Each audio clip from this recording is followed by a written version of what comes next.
Olá, eu sou o pastor Darlan e você está prestes a receber no Senhor algo grandioso através da palavra declarada dele.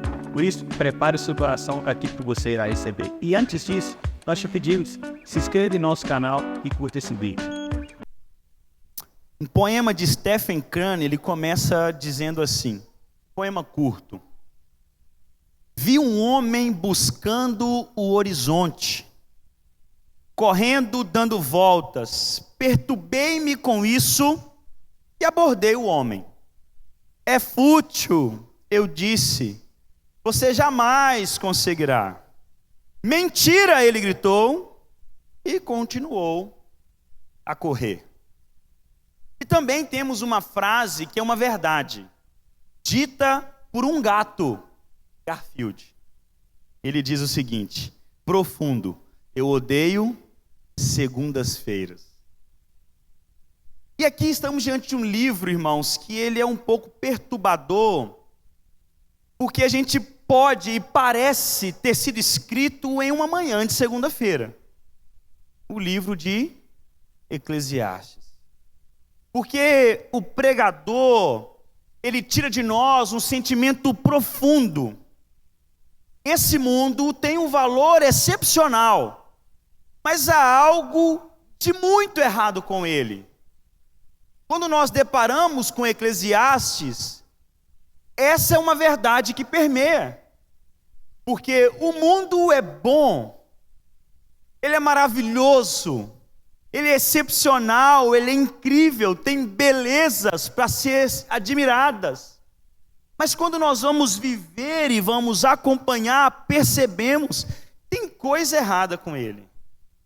E o livro de Eclesiastes está aqui para nos mostrar a dureza da vida. E eu, irmãos, estou diante, e é assim, eu sempre falei isso com vocês, para quem é mais antigo de Nova Aliança, desde quando eu comecei a ministrar, eu sempre fiz essa jogada de ministrar uma série no Novo Testamento e finalizando eu voltava para onde? Para o Antigo. E eu tenho muita dificuldade com o Antigo Testamento, irmão, muita mesmo. E esse tipo de série é para proteger vocês de mim. Se você me escolha, eu não pregaria o Antigo Testamento, é difícil.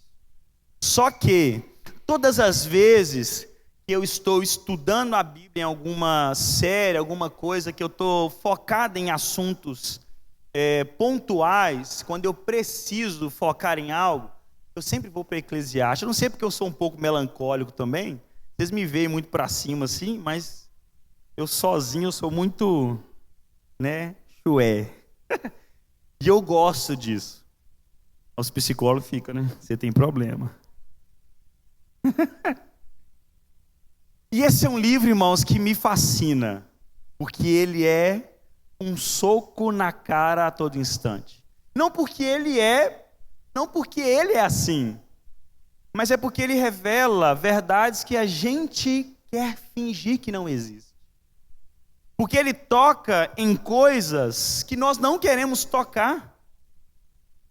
E aqui o pregador Salomão, no fim da sua vida, sentando para analisar tudo que experimentou, ele começa a colocar agora o resultado de uma vida. A Gê trouxe um dia desse para nós, que chegando aos 40, a reflexão vem junto, né, Gê? Mas isso é da vida, a gente chega o dia de aniversário, o que a gente costuma fazer? Refletir sobre o ano que passou, porque sabemos que todo dia que acordamos, estamos mais próximos da morte. Deveríamos refletir mais. Salomão está fazendo isso. Só que não é um tolo refletindo. É um sábio. Se acreditamos na palavra, quando Deus derramou sobre ele dizendo, e nunca haverá outro como. Nós estamos diante do homem mais sábio dessa terra. E é ele que está refletindo sobre a vida. E coloca ela diante de nós. Versículo 1 e versículo 2. O tema da mensagem hoje é: debaixo do sol, nada é novo. Verso 1 e verso 2, nós vamos perceber que tudo é vaidade. Palavras do pregador, filho de Davi, rei de Jerusalém. Vaidade de vaidades, diz o pregador. Vaidade de vaidades, tudo é vaidades. Eu quero pedir uma permissão de vocês aqui. Eu já vou começar a série considerando Salomão como, já perceberam, o autor do livro, amém? Porque na atualidade hoje há uma discussão muito forte sobre quem é o autor de Eclesiastes. E por incrível que pareça na nossa mente, Salomão está sendo menos cotado para tal. Não vou entrar nessa questão. Para mim ainda continua sendo ele. Então nós vamos prosseguir no nosso estudo, tendo Salomão como o pregador, o sábio desse livro, amém? Então a gente precisa ter em consideração primeiro uma coisa. O livro em questão, Eclesiastes, ele não tem uma narrativa, ele não tem uma trama que segue um roteiro claro, com início, meio e fim. Ele não tem uma conclusão que a gente percebe, isso é pelo início, é um assunto. Ele não tem um ponto único no livro que faz com que todo o assunto o permeia, ele não quer defender algo específico. Como encontramos em muitos livros, em cartas da Bíblia, que tem um assunto central como seu conteúdo, mesmo que trate de outras coisas, mas você percebe que o livro foi escrito por um motivo, amém? Gálatas nós vemos isso, Tiago nós percebemos sendo um livro poético também, Efésios nós percebemos, as cartas aos Coríntios, percebemos que o livro tem um motivo, já Eclesiastes não tem um assunto principal, mas tem uma afirmação e uma pergunta que está queimando no coração do pregador e que faz ele debruçar e colocar isso nas palavras. Aqui o pregador vai nos apresentando sobre a sua visão sobre a vida e tudo que envolve o nosso viver. E vai de forma brutal, abrindo os nossos olhos. E aqui temos uma palavra hebraica que é traduzida como pregador ou sábio, correlete, que traz o significado de uma pessoa que reúne. É uma pessoa que convoca e que chama pessoas para ouvir. O intuito do autor, quando ele coloca o termo que ele utiliza para si mesmo, é o seguinte: não é uma carta avulsa, mas é uma carta, é um livro para ser visto, lido e ouvido de comunidade. Se reúnam, se deparam com essa verdade. Porque o correlete, o pregador, é aquele que reúne pessoas para fins de ensino e finalidade espirituais. E no verso 2, o pregador traz a suma de todo o seu debruçar. Qual é o resultado da sua visão da vida? É a ferramenta que fere e abre os nossos olhos. Ele diz o seguinte, eu vou gastar o meu hebraico aqui agora. Revel Havalim, Amar Correlete, Racol Ravel. Por que isso faz sentido?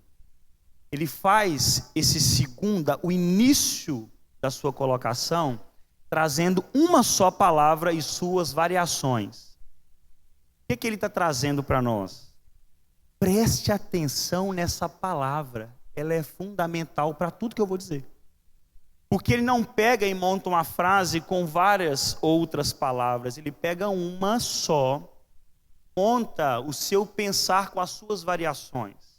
Então ele traz Revel, Havalim, quando ele traz que o pregador diz Racol, Revel, ele traz a mesma coisa trocando as suas variantes. E aqui, irmãos, estamos diante de uma palavra que nós não podemos esquecer, porque ela é a base de todo o livro. A palavra Evel, em hebraico, ela significa literalmente vapor, sopro, névoa, fumaça. E aí, qual o sentido que o pregador quer trazer para nós? Na maioria das versões, Revel é traduzida como vaidade. Quem tem vaidade na sua Bíblia aí? Levanta a mão aí. e outras ilusões. Quem tem ilusão aí? Inutilidade, NVI. A minha está usando vaidade. Nas traduções mais novas é usada vaidade. Só que para nós, essa palavra pode acabar se perdendo aos nossos ouvidos. Porque quando nós ouvimos vaidade, logo associamos com uma pessoa vaidosa, que passa muito tempo olhando a si mesmo diante do espelho.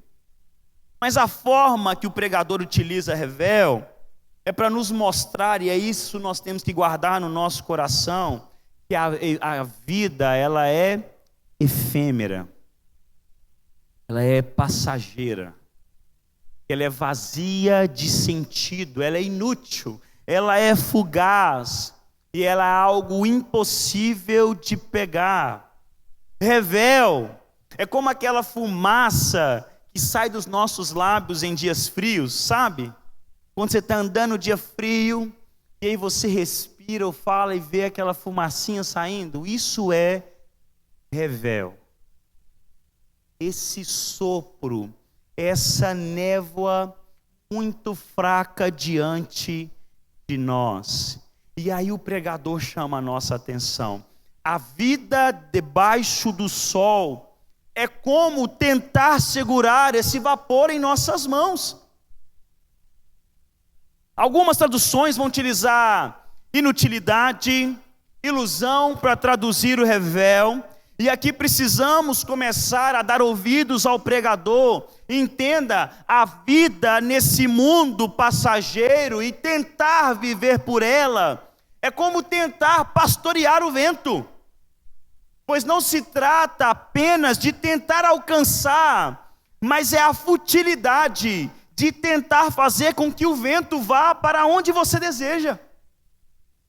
E ele começa a trazer essa verdade para nós. A vida não está sob o seu controle. E tentar viver por ela é tentar agarrar o que é passageiro, é uma fumaça. Ela é rápida, ela é fugaz, ela é passageira. Olhe para você.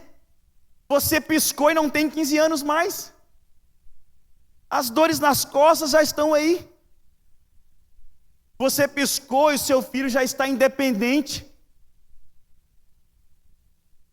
Você nem percebeu que era reto, começa a ter uma volta que te incomoda. Passa rápido. Nem me lembro mais. Como eu me lembro daquele tempo. Parece que foi ontem, mas não foi. Passou voando.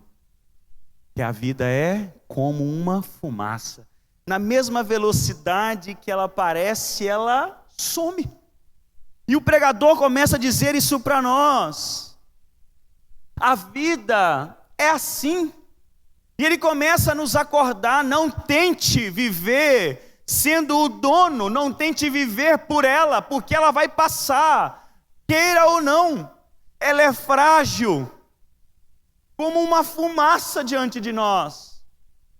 Ela não é substancial, ela é muito frágil, ela é fragilizada, ela não aguenta desaforo. Um pequeno vírus mata milhões de pessoas em um mundo inteiro de uma forma repentina. Um acidente muda a sua vida. Um descuido, uma má escolha, um homem mau e logo a vida se vai. Logo o rumo da sua vida é totalmente alterado por uma coisa. E às vezes tão pequena. Sabe por quê? O autor vai dizer para nós, a vida é vapor. Ela é fumaça. Ela é muito insignificante, inútil e vazia. Cristo nos diz em Mateus 16, 25, pois quem quiser salvar a sua vida, o que acontece? Perderá. A palavra grega utilizada para salvar aqui é sopatros, que tem como base a palavra sozo, que tem o significado salvar, mas tem as suas variações, isto é, proteger, curar, preservar. Ele estava dizendo: tente preservar a sua vida e você perde. Tente protegê-la, você vai perder. Tente segurá-la, você não vai conseguir.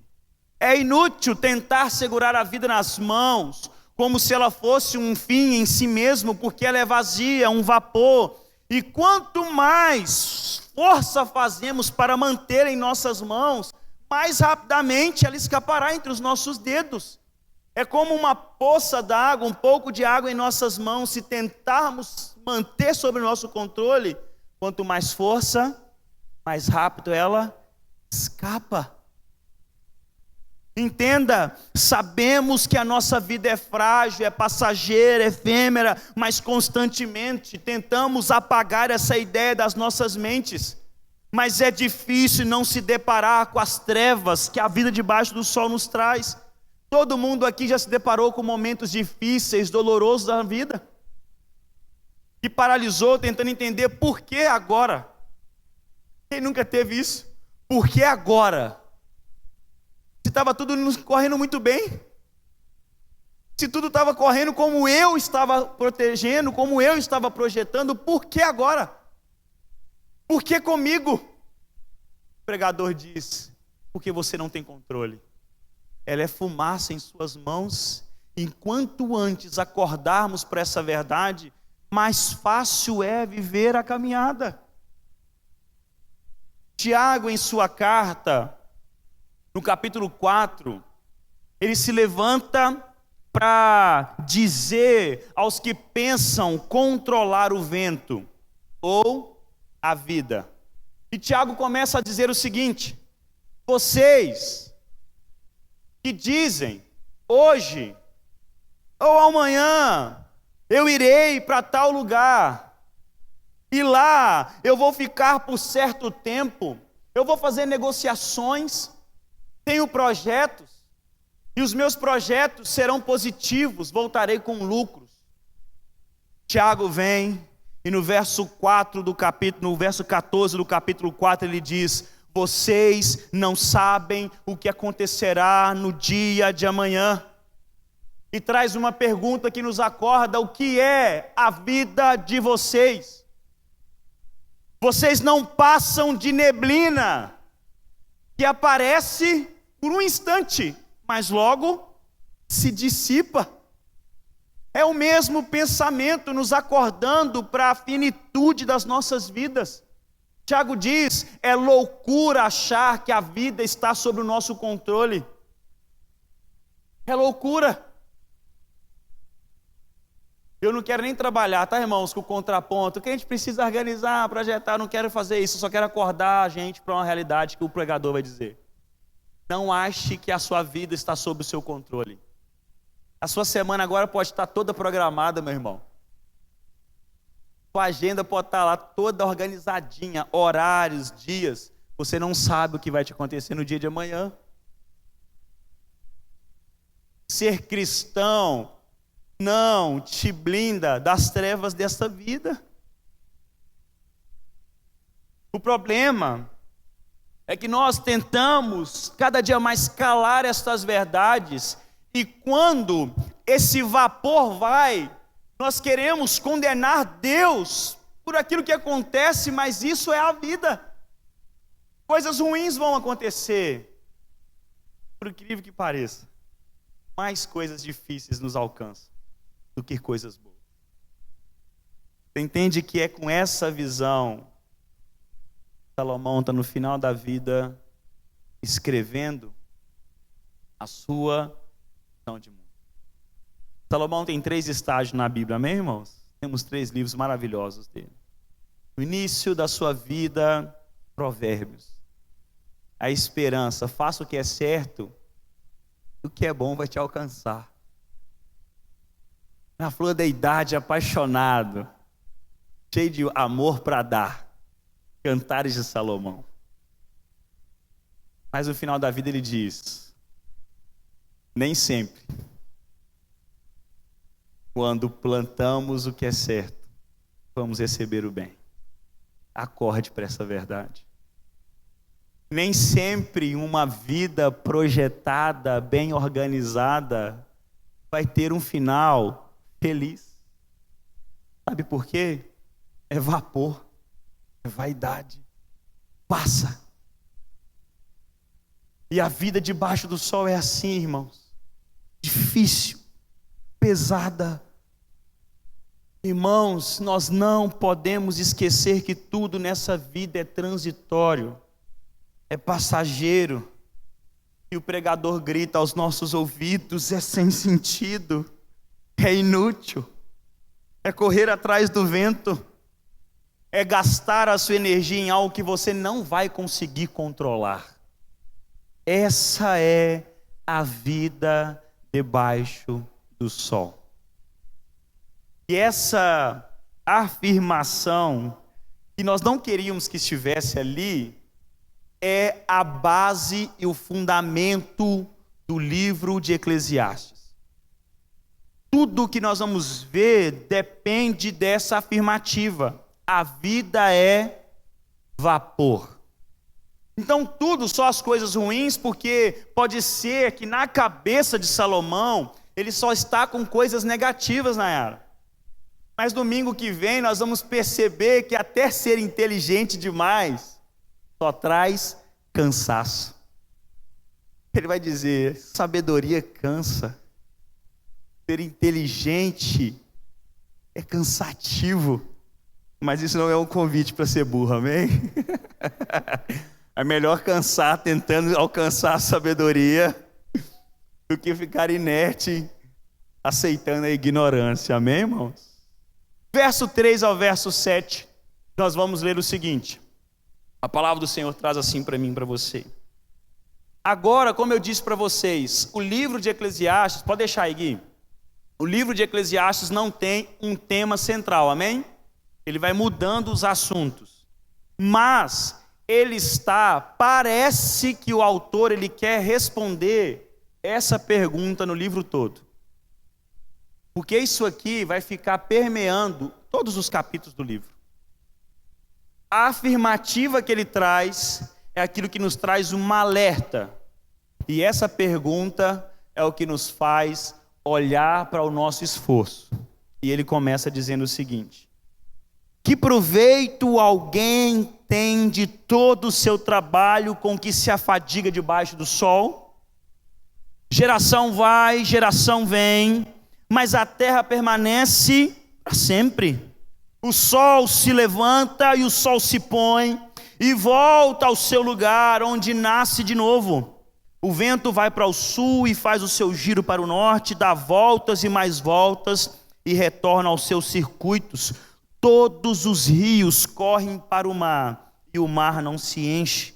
Ao lugar para onde correm os rios, para lá eles voltam a correr.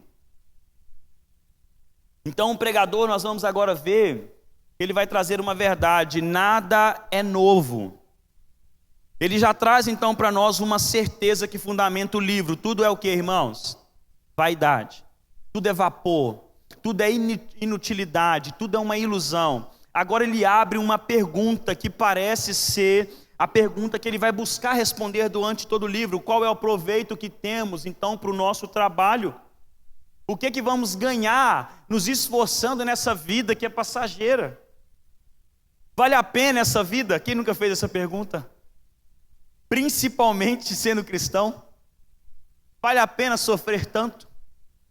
Vale a pena abrir mão? Quem nunca fez essas perguntas? O que eu receberei de todo o meu esforço nessa vida? Só que essa pergunta de Salomão, ela é retórica. Ele levanta a questão para nos envolver na discussão. É só uma pergunta para chamar a nossa atenção, porque queremos algo. O nosso coração anseia por recompensa. E o que teremos como resultado dessa vida? Absolutamente nada. Essa é a ideia. É isso que Salomão vai trazer como resposta em todo o livro. Qual é a paga do meu trabalho, então, debaixo do sol? Nenhum. Não é para desesperarmos, mas é porque o Salomão, o pregador, vai nos fazer de uma forma bem dolorosa trocar a nossa forma de olhar para aquilo que vivemos aqui. É para nos mostrar que não há nada novo debaixo do sol, que não tem nada de novidade. Então ele vai trazendo para nós exemplos da natureza e depois nós vamos ver ele trazendo experiência humana. Primeira coisa, ele abre os nossos olhos para a vida cíclica. Olha o que ele diz: uma geração vai morrendo, uma geração vai. E ao mesmo tempo o que acontece, outra emerge. Só que ele diz, a terra permanece. Pessoas vão, outros chegam, a terra permanece. Vemos muitas coisas, vários fenômenos da natureza em ação durante todo o dia e todos os dias, mas nada de real muda. Podemos falar de avanços tecnológicos em todas as áreas, meus irmãos, mas nada tira o senso de falta de algo. As coisas básicas, rotineiras, permanecem como antes de nós. Como se ele estivesse gritando aos nossos ouvidos: o avanço é um mito, nada muda, tudo permanece igual. Uma geração vem e olha para a geração que se passou com desdenho. A que está passando olha com dúvidas e receios para a geração emergente. Somos assim, todo mundo é assim. Os meninos novos estão olhando para nós como velho que não entende de nada, do mesmo jeito que nós julgamos os novos como não vai dar conta. Só que isso, irmão, os nossos pais fizeram com a gente.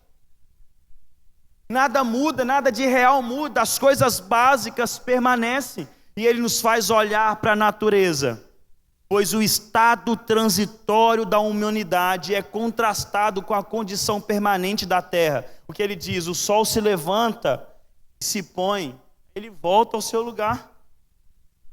Jerônimo, um famoso da igreja, um grande nome da igreja como um todo, mas mais na parte da igreja católica, antes de toda a separação, ele é o famoso tradutor. Se você já se deparou com algum estudo teológico, você vai ter se deparado com uma tradução da Bíblia muito famosa, chamada Vulgata Latina.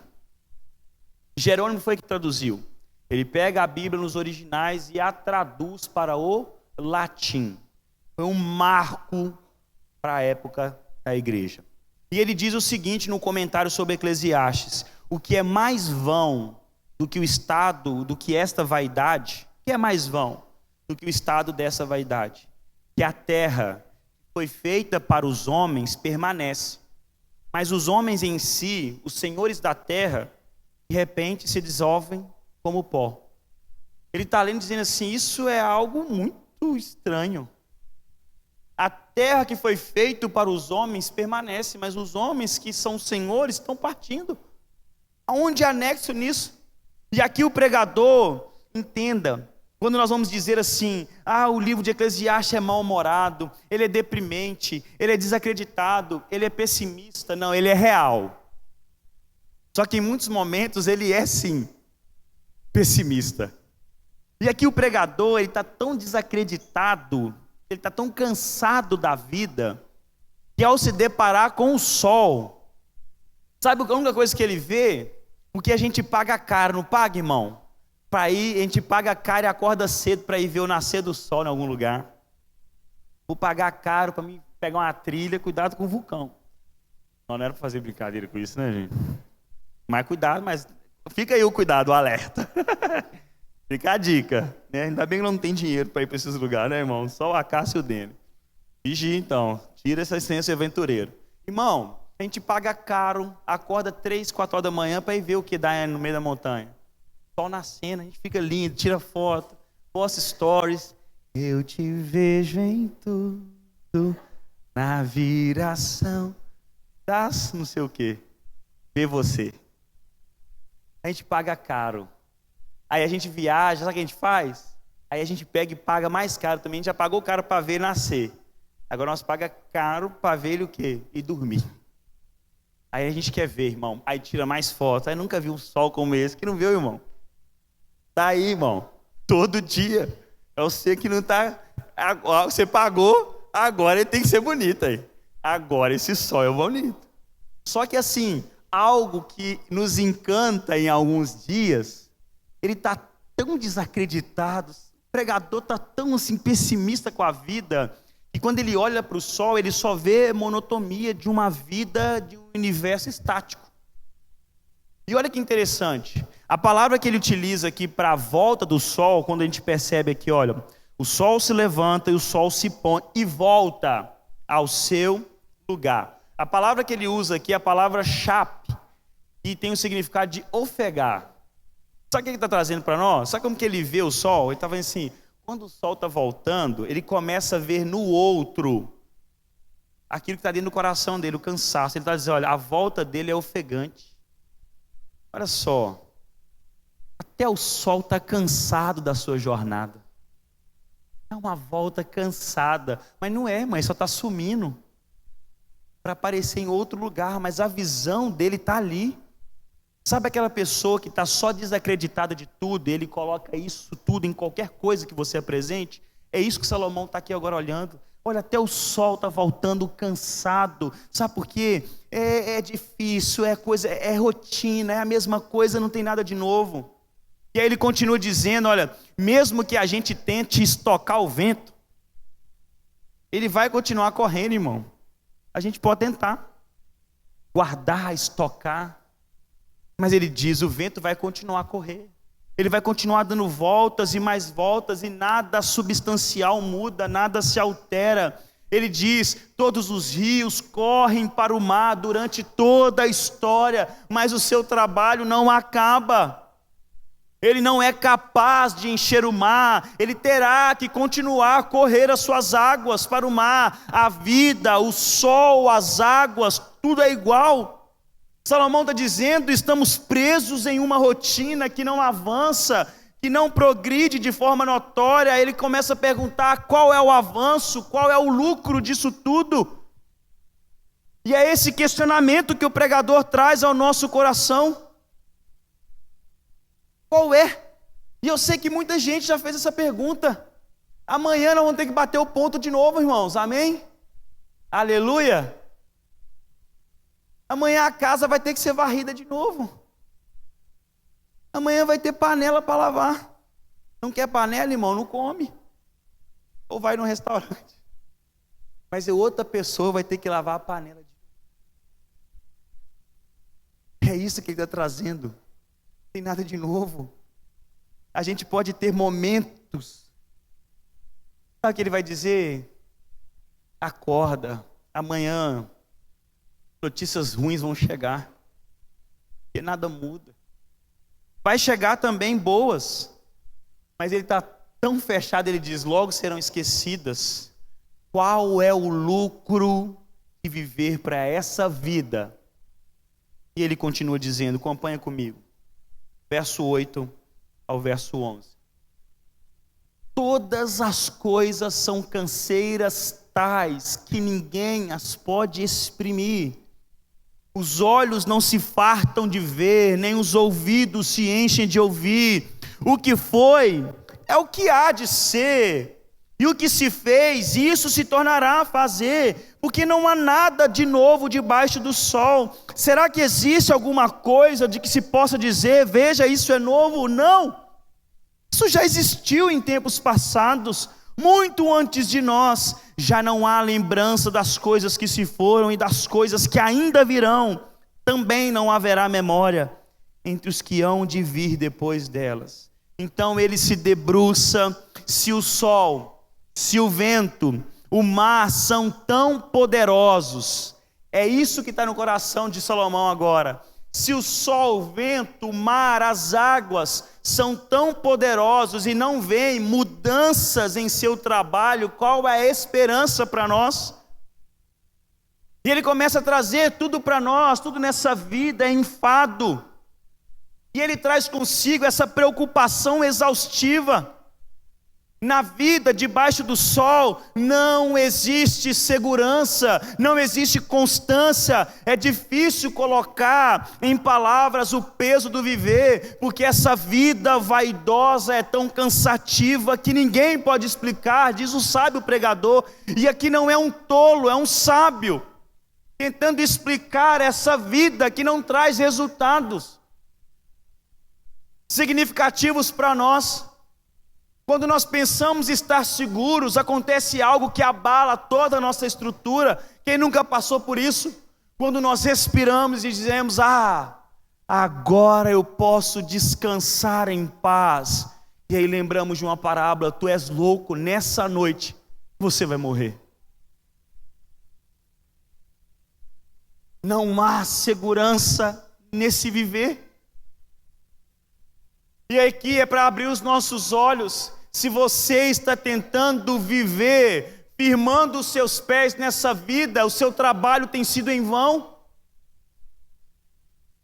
Eu sei o quanto nós estamos cansados por tentar achar sentido nessa vida.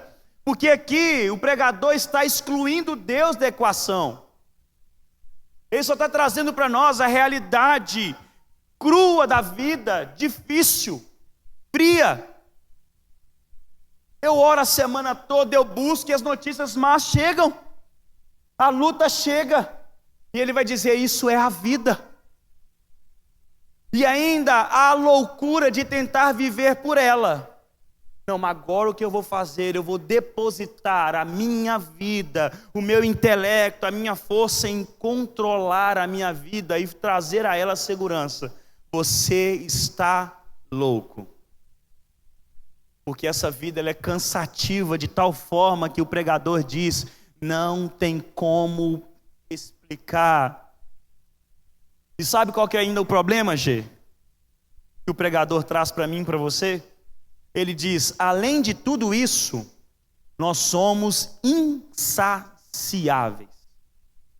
Nunca nos damos por satisfeitos nessa vida, irmão.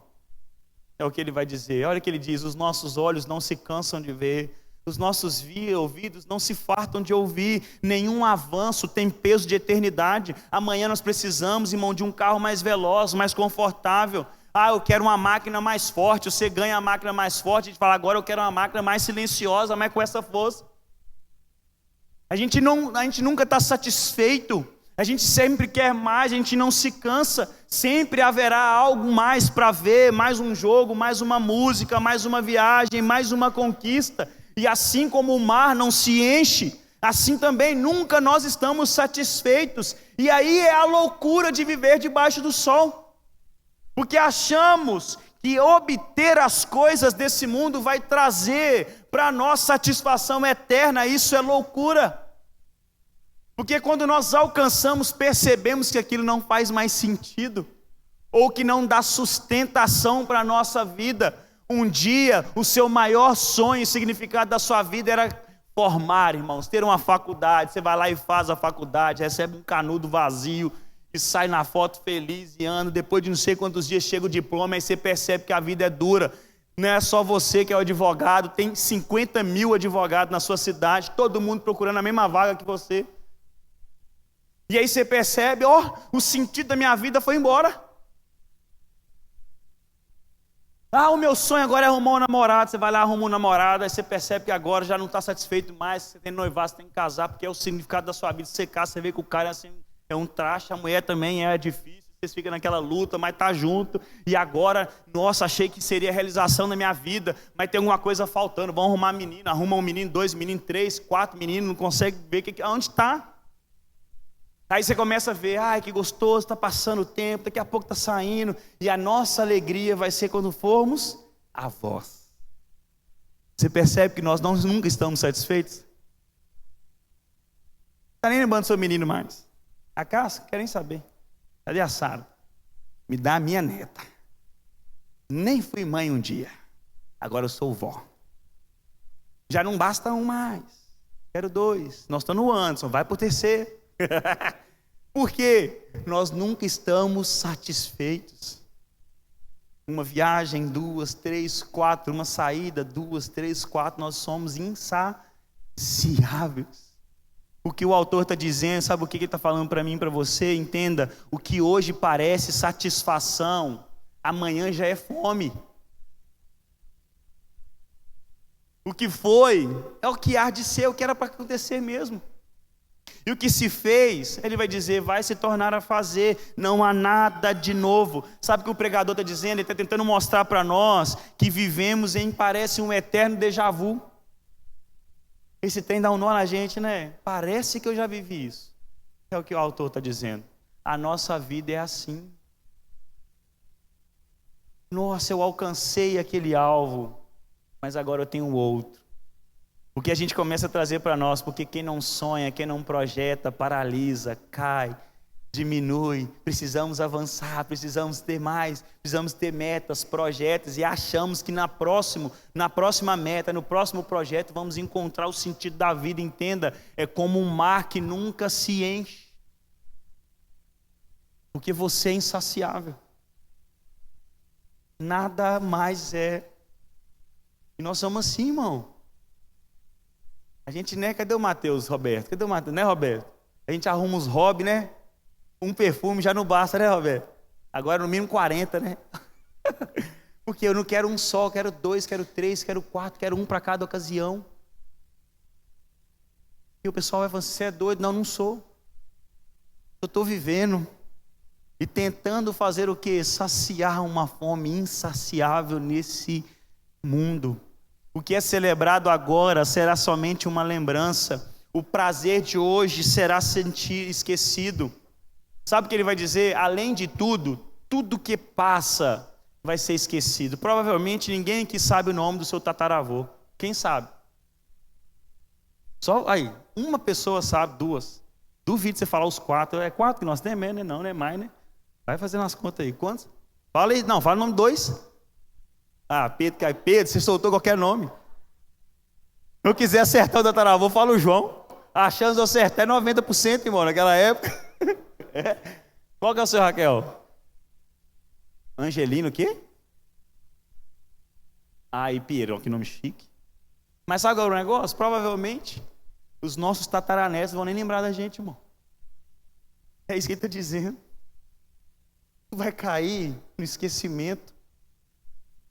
Lembre das pessoas. Esses dias eu estava ouvindo uma música, é uma música que fala de despedida de um filho para um pai, do James Blunt, chama Monstros. E ela é em inglês, né? O Serginho que vai entender ela totalmente, né, Serginho? Tonight, né? Is come. E essa música, ela é, principalmente, irmão, para o filho que perdeu o pai. Não que você lê a tradução dela, é muito difícil a pessoa não sentir ela. E esse dia eu estava ouvindo essa música no carro, e aí eu estava lembrando do meu pai. Aí eu comecei a lembrar do livro do C.S. Lewis, Anatomia de um Luto. Quando ele vai trazer o seguinte, quando ele perde a sua esposa, ele vai dizer assim, olha, provavelmente, eu esqueci o nome dela aqui agora, a Maria, vou dar o nome de Maria. Provavelmente, a lembrança da Maria que eu tenho já não é a Maria que existia. Porque ela só habita agora no meu imaginário.